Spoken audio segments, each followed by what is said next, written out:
Hello दोस्तों, नमस्कार। आप लोगों का एक बार फिर से स्वागत है आपके अपने चैनल पीएच टेक डिजिटल में। फ्रेंड्स, आज की वीडियो में हम लोग TST PHT GRC net GRF के अंतर्गत राजनीति शास्त्र का प्रैक्टिस सेट नंबर 60 हल करेंगे, जिसमें हमारा टेस्ट पेपर नंबर 5 होगा। फ्रेंड्स, इसके पहले हम लोग टेस्ट पेपर 4 हम लोगों ने हल कर लिया था, जो कि काफ़ी अच्छा उसमें आप लोगों का रिस्पांस मिला फ्रेंड्स। तो फ्रेंड्स, इस वीडियो को भी आप लास्ट तक ज़रूर से देखिएगा, क्योंकि आपको इसमें कुछ ऐसे नए प्रश्न देखने को मिलेंगे, ऐसा लगेगा कि आप एग्ज़ाम हॉल में बैठे हैं। ठीक है, थोड़ा कन्फ्यूज़न भरे प्रश्न होंगे और आपका जैसे आप पेपर देते हैं सेम वैसा ही पेपर आपका ये टेस्ट पेपर होगा फ्रेंड्स। तो फ्रेंड्स, वीडियो को लास्ट तक ज़रूर से देखिएगा। वीडियो पसंद आए तो लाइक करिएगा, और जो लोग चैनल पर नए हैं तो चैनल को सब्सक्राइब कर लें और बेल आइकन को प्रेस कर दें। तो चलिए फ्रेंड्स, वीडियो को स्टार्ट करते हैं और देखते हैं आज का राजनीति शास्त्र का प्रैक्टिस सेट नंबर 60, जिसमें हमारा टेस्ट पेपर नंबर 5 होगा। तो चलिए फ्रेंड्स, वीडियो को स्टार्ट करते हैं और देखते हैं आज का पहला प्रश्न हमारा क्या है। तो पहला प्रश्न हमारा कह रहा है कि इंग्लैंड में संसदीय संप्रभुता के सिद्धांत का वास्तविक अर्थ है। तो फ्रेंड्स, जो इंग्लैंड की संसदीय संप्रभुता होती है उसका जो वास्तविक अर्थ होता है, क्या होता है? तो देखिए फ्रेंड्स, इंग्लैंड की जो संप्रभुता होती है, संसदीय संप्रभुता, उसे न्यायालय में क्या होता है, आप चुनौती नहीं दे सकते हैं। ठीक है, यानी कि वहाँ क्या होता है, जो सर्वोच्च होती है वो हमारी संसद होती है। इसलिए हमारा देखिए ऑप्शन जो सी है ये राइट आंसर हो जाएगा। संसद द्वारा पारित कानूनों को किसी न्यायालय में चुनौती नहीं दी जा सकती। ठीक है, तो ये हमारा राइट आंसर हो जाएगा प्रश्न नंबर 1 का। अगले प्रश्न की तरफ आगे बढ़ते हैं और देखते हैं हम लोग प्रश्न नंबर 2। प्रश्न नंबर 2 देखिए क्या कह रहा है, बहुत अच्छा प्रश्न है। प्रश्न नंबर 2 कह रहा है, एक लोक कल्याणकारी राज्य की अवधारणा को पहली बार स्पष्ट किया गया। तो फ्रेंड्स, किसके द्वारा ये लोक कल्याणकारी राज्य की अवधारणा को पहली बार स्पष्ट किया गया? तो फ्रेंड्स, इसका जो राइट आंसर होगा हमारा ऑप्शन बी हो जाएगा, बेवरिज प्रतिवेदन में। ठीक है, बेवरिज प्रतिवेदन में लोक कल्याणकारी राज्य की अवधारणा को सबसे पहली बार क्या किया गया था, स्पष्ट किया गया, यानी ऑप्शन बी राइट आंसर हो जाएगा प्रश्न नंबर 2 का। अगले प्रश्न की तरफ आगे बढ़ते हैं और देखते हैं हम लोग प्रश्न नंबर 3 नंबर का प्रश्न देखिए क्या रहा है कि राज्य की उत्पत्ति के पितृ प्रधान सिद्धांत का समर्थन कौन करता है? बहुत अच्छा प्रश्न है प्रश्न नंबर 3। तो देखिए, इसका जो समर्थन करता है राज्य की उत्पत्ति के जो पितृ प्रधान सिद्धांत होता है हमारे अब हेनरी मेन महोदय। ठीक है, कौन? हेनरी मेन, यानी कि ऑप्शन बी। अगला प्रश्न देखिए फ्रेंड्स, प्रश्न नंबर 4। प्रश्न नंबर 4 देखिए क्या कह रहा है। प्रश्न नंबर 4 देखिए कह रहा है कि निम्नलिखित में से किसका राज्य संबंधी कोई सिद्धांत नहीं है? तो फ्रेंड्स देखिए, जो मार्क्सवाद है ये खुद से अपना कोई राज्य संबंधी सिद्धांत नहीं दिया है। ठीक है, क्या किया है, ये खुद से अपना कोई राज्य संबंधी सिद्धांत नहीं दिया है, बल्कि इसने क्या है, अपना एक अलग स्पष्ट रूप में कुछ भी चीज़ नहीं लिखा है। इसका ये कहना था कि आदर्श वर्ग, जो मार्क्स का आदर्श वर्गहीन समाज है उसमें क्या होता है, राज्य विलुप्त हो जाता है। ठीक है, कौन कहता है? मार्क्सवाद कहता है। ठीक है, इसलिए इसका कोई सिद्धांत नहीं, तो ऑप्शन बी राइट आंसर हो जाएगा, मार्क्सवाद। अगले प्रश्न की तरफ आगे बढ़ते हैं और देखते हैं हम लोग प्रश्न नंबर 5 नंबर का प्रश्न कह रहा है कि संप्रभुता मूलतः संकट का सिद्धांत था। ठीक है, यह मत किसने प्रतिपादित किया? बहुत अच्छा प्रश्न है। देखिए, तो यह जो मत प्रतिपादित किया था संप्रभुता मूलतः संकट का सिद्धांत, तो ये हमारे लास्की महोदय। ठीक है, यानी ऑप्शन बी राइट आंसर हो जाएगा, एच.जे. लास्की। अगले प्रश्न की तरफ आगे बढ़ते हैं और देखते हैं हम लोग प्रश्न नंबर 6 नंबर का प्रश्न देखिए क्या कह रहा है कि निम्नलिखित में से किसके द्वारा स्वतंत्रता को सकारात्मक अवधारणा का प्रतिपादन किया गया? बहुत अच्छा प्रश्न है प्रश्न नंबर 6। तो प्रश्न नंबर 6 का जो राइट आंसर होगा हमारा ऑप्शन ए हो जाएगा, जे.एस. मिल। ठीक है, जे.एस. मिल के द्वारा कौन सी अवधारणा प्रतिपादित की गई थी? स्वतंत्रता को सकारात्मक अवधारणा। ठीक है, तो ऑप्शन ए राइट आंसर हो जाएगा। अगला प्रश्न देखिए, प्रश्न नंबर 7 नंबर का प्रश्न देखिए क्या कह रहा है। प्रश्न कह रहा है कि कौन सा सिद्धांत राज्य के रात्रि के पहरेदार की भूमिका का समर्थन करता है? बहुत अच्छा प्रश्न है। देखिए, प्रश्न क्या कह रहा है कि इसमें कौन सा सिद्धांत है जो कि राज्य के रात्रि का पहरेदार की भूमिका का समर्थन करता है? बहुत ही अच्छा प्रश्न है। तो प्रश्न नंबर 7 का जो राइट आंसर है हमारा ऑप्शन बी होगा राइट आंसर, उदारवादी सिद्धांत। ठीक है, कौन सा? ऑप्शन बी, उदारवादी सिद्धांत। अगला प्रश्न देखिए, प्रश्न नंबर 8 नंबर का प्रश्न देखिए क्या कह रहा है। प्रश्न नंबर 8 कह रहा है फ्रेंड्स, निम्नलिखित में से कौन सा एक अध्यक्षात्मक सरकार का लक्षण है? आपको बताना है अध्यक्षात्मक जो सरकार होती है उसका चारों में से कौन सा एक लक्षण है? तो देखिए उस अध्यात्मक जहाँ शासन व्यवस्था होती है वहाँ पर क्या होती है, संविधान की कठोरता पाई जाती है। ठीक है, तो ऑप्शन ए राइट आंसर हो जाएगा, संविधान की कठोरता। अगला प्रश्न देखिए, प्रश्न नंबर 9 नंबर का प्रश्न फ्रेंड्स, इसमें ये कूट संबंधी प्रश्न था। ठीक है, तो आपको ये बताना है कि कौन कौन सा इसमें राइट होगा। ठीक है, तो देखिए प्रश्न नंबर 9 कह रहा है कि संविधानवाद की पाश्चात्य अवधारणा आधारित है।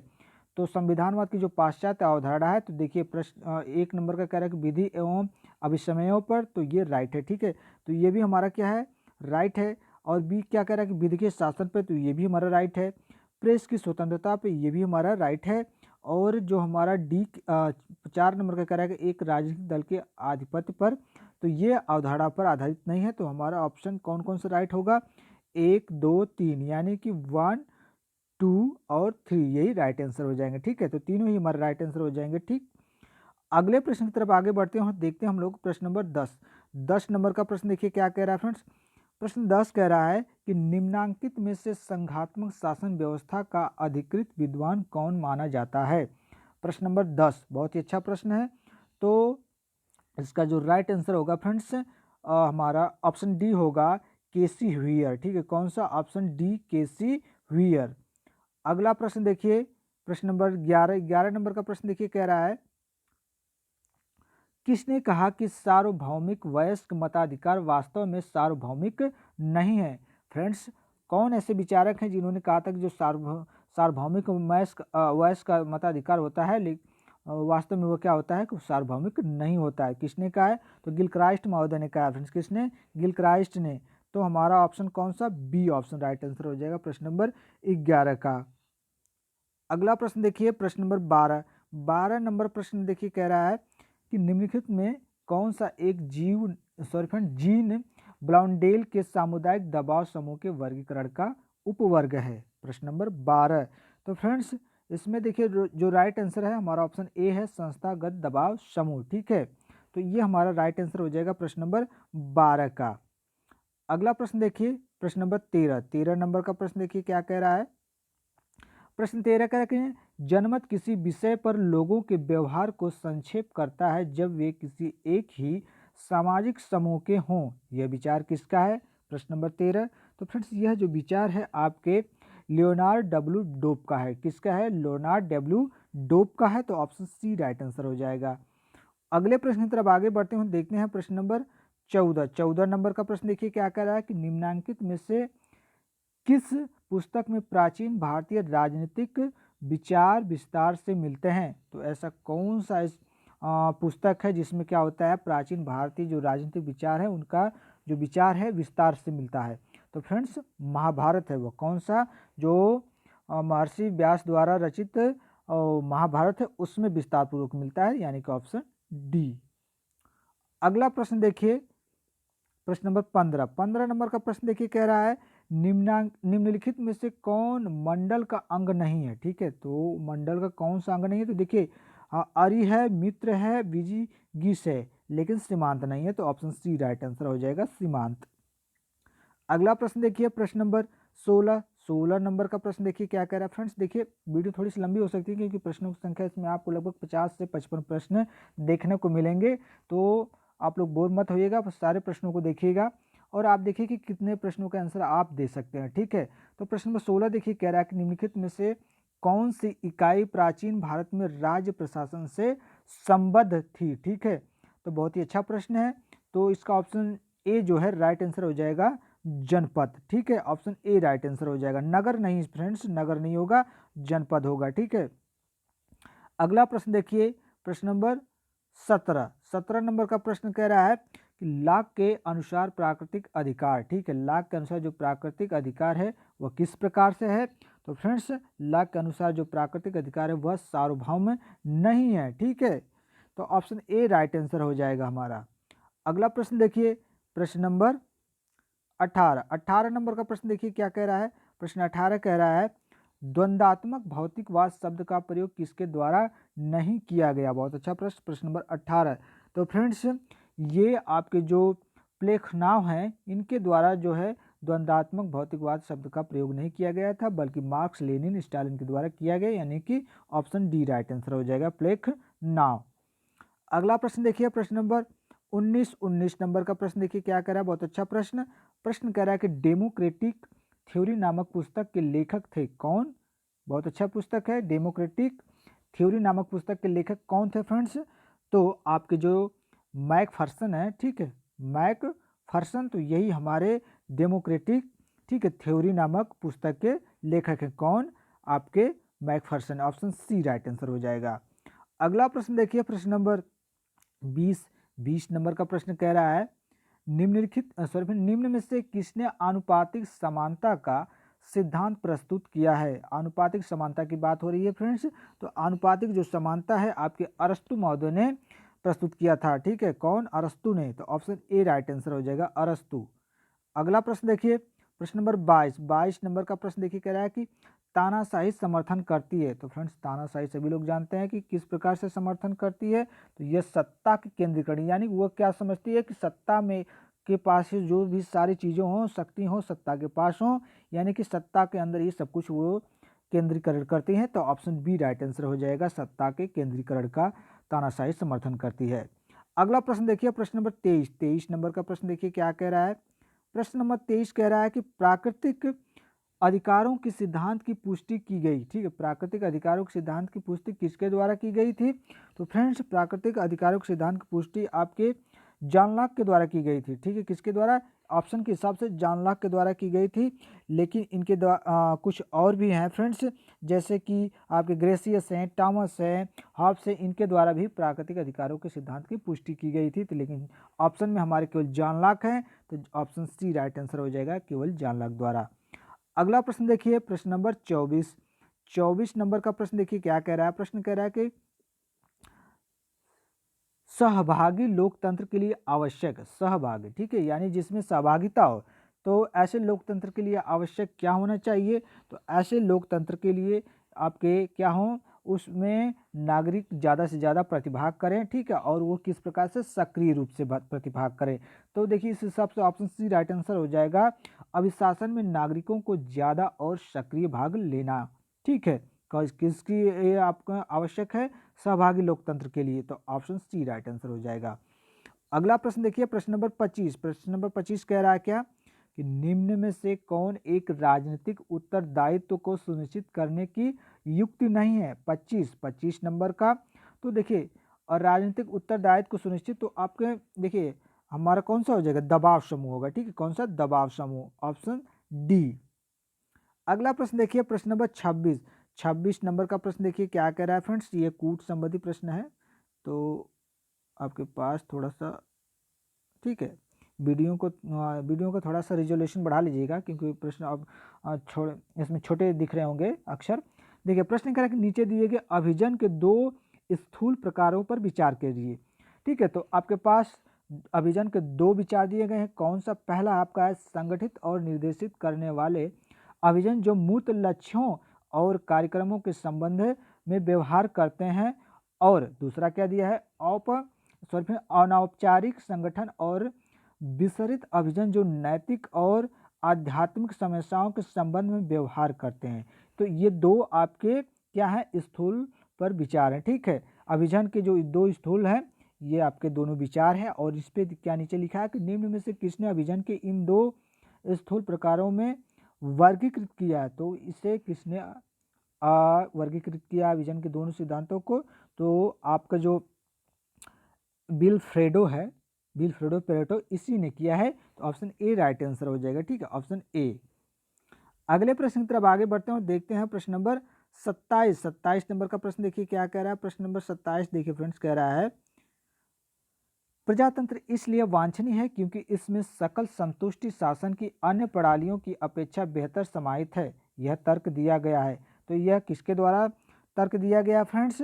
तो यह आपके उपयुक्तवादी जो है उनके द्वारा तर्क दिया गया है। किसके द्वारा? सॉरी फ्रेंड्स, उदारवादियों को नहीं, उदार नहीं होगा, ये आपका उपयोगितावादी होगा फ्रेंड्स, उपयोगितावादी होगा, यानी कि ऑप्शन बी राइट आंसर हो जाएगा, ठीक है, वादियों द्वारा।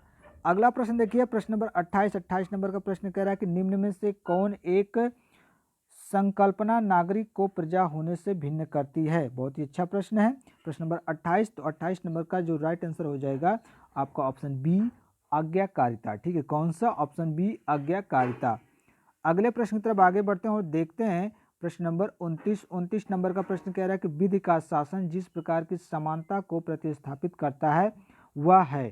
तो वह क्या चीज़ है फ्रेंड्स? तो वह आपका प्रक्रियात्मक है। ठीक है, क्या है? प्रक्रियात्मक है, यानी कि ऑप्शन बी राइट आंसर हो जाएगा प्रश्न नंबर 29 का। अगले प्रश्न की तरफ आगे बढ़ते हैं और देखते हैं हम लोग प्रश्न नंबर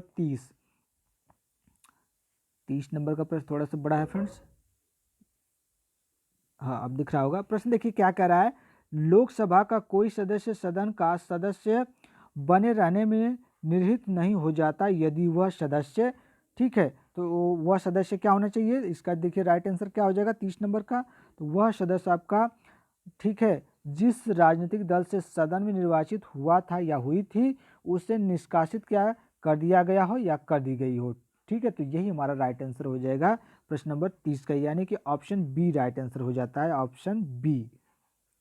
अगले प्रश्न की तरफ आगे बढ़ते हैं और देखते हैं प्रश्न नंबर 31 नंबर का प्रश्न कह रहा है कि निम्नलिखित भाषाओं में से किस एक को भारत के संविधान की 8वीं अनुसूची में मान्यता नहीं दी गई है? बहुत ही अच्छा प्रश्न है। तो आपको बताना, जो 8वीं अनुसूची में भारतीय भाषाओं को मान्यता दी गई, इन चारों में से ऐसी कौन सी भाषा है जिसे नहीं दी गई है? तो देखिए, आपकी संस्कृत है, उर्दू है, नेपाली है, लेकिन अंग्रेजी नहीं है। ठीक है, तो ऑप्शन ए राइट आंसर हो जाएगा, अंग्रेजी। अगला प्रश्न देखिए, प्रश्न नंबर 32 नंबर का प्रश्न देखिए क्या कह रहा है। ये भी कूट संबंधी प्रश्न है। प्रश्न कह रहा है कि निम्नलिखित कथनों में से कौन सा या से कथन सही है या है? तो फ्रेंड्स देखिए, इसमें कथन क्या दिया है। पहला आपका दिया है कि समान, यानी कि कॉमन सिविल संहिता का आदर्श भारत के संविधान के अनुच्छेद 44 में उपवर्णित किया गया है। तो ये आपका सही है, यानी कि पहला सही हो गया। दूसरा देखिए आपका क्या दिया है, तो दूसरा आपका दिया है फ्रेंड्स, कुछ विषयों में भारत में उच्च न्यायालयों को सर्वोच्च न्यायालय के अधिक विस्तृत शक्तियां दी गई। कभी नहीं फ्रेंड्स, तो ये हमारा गलत है। तीसरा क्या दिया है, भारत का सर्वोच्च न्यायालय देश के लिए प्रथम पूर्ण रूप से स्वतंत्र न्यायालय भारत के संविधान के अधीन वर्ष 1950 में भी स्थापित किया गया था। हाँ, बिल्कुल सही है, यानी कि पहला और तीसरा आपका ऑप्शन ए। अगला प्रश्न देखिए, प्रश्न नंबर 33 नंबर का प्रश्न देखिए कह रहा है कि निम्नलिखित में से भारत के संविधान के किस एक अनुच्छेद है? फ्रेंड्स ये आपको अनुच्छेद लिखा गया है, ठीक है, अनुच्छेद अनुसूची का संबंध स्वशासी जिला परिषदों से है। तो फ्रेंड्स ऐसे कौन सा अनुच्छेद है, ठीक है, जो कि अनुसूची का संबंध स्वशासित जिला परिषद से है? तो प्रश्न नंबर 33 का देखिए जो राइट आंसर है आपका ऑप्शन जो सी है, छठी अनुसूची। ठीक है, कौन सा? छठी अनुसूची, ये राइट आंसर हो जाएगा आपका छठी अनुसूची। आइए अगले प्रश्न की तरफ आगे बढ़ते हैं और हम लोग देखते हैं अगला प्रश्न, प्रश्न नंबर 36 देखिए। ठीक है, कुछ प्रश्न इसमें स्किप मिलेंगे फ्रेंड्स, ठीक है, तो आप लोग ये मत समझिएगा कि डायरेक्ट हम इस प्रश्न पे आ गए।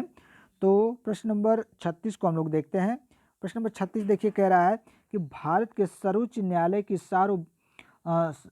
न्यायालय की संवैधानिक न्यायपीठ के निम्नलिखित में से किस एक निर्णय में मृत्युदंड अधिनिर्णित करने के लिए बिरलों में विरलतम सिद्धांत को पहली बार अधिक कथित किया गया? प्रश्न देखिए कह रहा है कि भारत का सर्वोच्चतम जो न्यायालय की संवैधानिक न्यायपीठ, ठीक है, निम्नलिखित में से एक निर्णय में जो कि मृत्युदंड अधिनिर्णित करने के लिए विरलतम सिद्धांत को पहली बार अधिकथित किया गया। ठीक है, किसके मतलब वह कौन सा केस था ये आपको बताना है। तो इसका जो राइट आंसर है आपका बच्चन सिंह बनाम पंजाब जो राज्य 1980 में जो विवाद हुआ था, ठीक है, तो उसी के रूप में ये पहली बार अधिकथित है, तो यानी कि ऑप्शन ए। अगला प्रश्न देखिए, प्रश्न नंबर 38 नंबर का प्रश्न देखिए क्या कह रहा है। ये कूट संबंधी प्रश्न है फ्रेंड्स, ये कथन संबंधी है, कूट नहीं। तो मुझे लगता है कि बहुत छोटा दिख रहा होगा, कोई बात नहीं, आप लोग एडजस्ट कर लीजिएगा। प्रश्न कह रहा है कि निम्नलिखित कथनों पर विचार कीजिए। पहला देखिए दिया है कि भारत के राष्ट्रपति को लोकसभा के अध्यक्ष को नियुक्त करने और हटाने की शक्ति होगी। प्रश्न नंबर 38 देखिए घुमा दिया है प्रश्न को, ठीक है, तो इसका जो आपको ऑप्शन देना है, देखिए कौन सा राइट होगा ये आपको देखना है। तो पहला तो हमारा गलत हो गया, हटाने की शक्ति होगी, ये तो होता नहीं है। दूसरा देखिए दिया है कि अध्यक्ष को अपने कार्यालय के कृत्यों का निर्वहन अपने पूरे कार्यकाल के दौरान स्वयं करना होता है और वह स्टेशन से अपनी अनुपस्थिति या अपनी बीमारी के दौरान अपने कृत्यों को उपाध्यक्ष को प्रत्यायोजित नहीं कर सकता। तो ये भी हमारा सही नहीं है फ्रेंड्स। तो देखिए कौन सा, दोनों ही गलत हो गए। तो ऑप्शन डी राइट आंसर हो जाएगा, ठीक है, ना तो 1 और ना ही 2। अगला प्रश्न देखिए, प्रश्न नंबर 39 नंबर का प्रश्न देखिए, कह रहा है द्वितीय प्रशासनिक सुधार आयोग जो कि 2005 किससे संबंधित था। तो फ्रेंड्स जो द्वितीय प्रशासनिक सुधार आयोग था, यह आपका जो उत्तम शासन के लिए सांस्थानिक जो व्यवस्था में सुधार की गई थी उससे संबंधित था। कौन सा? द्वितीय प्रशासनिक जो सुधार आयोग जो 2005 में लाया गया था। किससे? उत्तम शासन के लिए सांस्थानिक व्यवस्था में सुधार करने के लिए। तो ऑप्शन जो आपका ए है ये राइट आंसर हो जाएगा। अगला प्रश्न देखिए, प्रश्न नंबर 40 नंबर का प्रश्न देखिए क्या कह रहा है। प्रश्न नंबर 40 कह रहा है राज्यसभा के बारे में निम्नलिखित में से कौन सा या से कथन सही है या नहीं। तो देखते हैं कौन सा सही है। तो पहला दिया कि राज्यसभा की अधिकतम अनुज्ञेय संख्या 250 है, तो बिल्कुल ये तो राइट है। तो हमारा राइट हो गया। देखिए दूसरा क्या दिया है कि राज्यसभा में 238 सदस्य राज्यों और संघ राज्य क्षेत्रों से अप्रत्यक्ष रूप से निर्वाचित होते हैं, ये भी सही है। तीसरा क्या दिया है, अखिल भारतीय सेवाओं के सृजन जैसे मामलों में इसकी लोकसभा के साथ समान रूप से विधायी शक्तियां हैं। तो 40 नंबर का देखिए हमारा 3 गलत हो जाता है, ठीक है। तो 3 के हिसाब से हमारा 1 और 2 राइट है। तो हमारा कौन सा राइट आंसर हो जाएगा? 1 और 2। जिस ऑप्शन में आपको 1 और 2 मिलेगा उसे आप लोग राइट मार दीजिएगा, ठीक है। अगले प्रश्न तब आगे बढ़ते हैं और देखते हैं हम लोग प्रश्न नंबर 41 नंबर का प्रश्न देखिए कह रहा है कि निम्नलिखित में से भारत के कौन से प्रधानमंत्री अविश्वास मत से पराजित हुए हैं। बहुत अच्छा प्रश्न है। अविश्वास मत से इन चारों में से कौन से ऐसे प्रधानमंत्री हैं कि जो पराजित हुए हैं, तो आपको बताना है। तो देखिए इसका जो राइट आंसर हो जाएगा, तो कौन से पराजित हुए हैं, तो हमारे जो अटल बिहारी ये भी हुए हैं, एच डी देवगौड़ा भी हुए हैं, और आपके विश्वनाथ प्रताप सिंह भी हुए हैं। मोरारजी देसाई ये नहीं हुए हैं, नहीं मोरारजी देसाई हुए हैं, ठीक है, मोरारजी देसाई हुए हैं, नहीं मोरारजी देसाई नहीं हुए हैं। Vishwanath Pratap Singh, H D Deve Gowda, Atal Bihari Vajpayee. तो हमारे कौन कौन से 2, 3, 4, 2, 3, 4 यानी ऑप्शन सी राइट आंसर हो जाएगा, 2, 3 और 4। अगला प्रश्न देखिए, प्रश्न नंबर 42 नंबर का प्रश्न देखिए क्या कह रहा है। कूट संबंधी प्रश्न ये भी है। प्रश्न कह रहे हैं भारत के राष्ट्रपति के पद से संबंधित निम्नलिखित में से कौन से कथन सही हैं।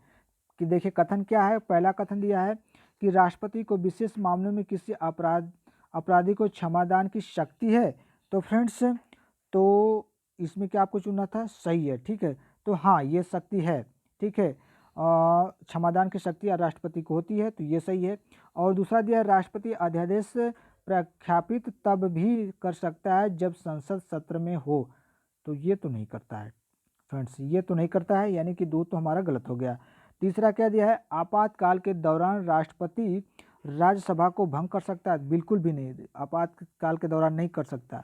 और चौथा क्या दिया, राष्ट्रपति को आंग्ल भारतीय समुदाय के 2 सदस्य लोकसभा में नाम निर्देशित करने की शक्ति है। बिल्कुल, तो ये सही है, यानी कि पहला और चौथा। तो हमारा बी ऑप्शन 1 और 4, ठीक है, बी ऑप्शन राइट आंसर हो जाएगा।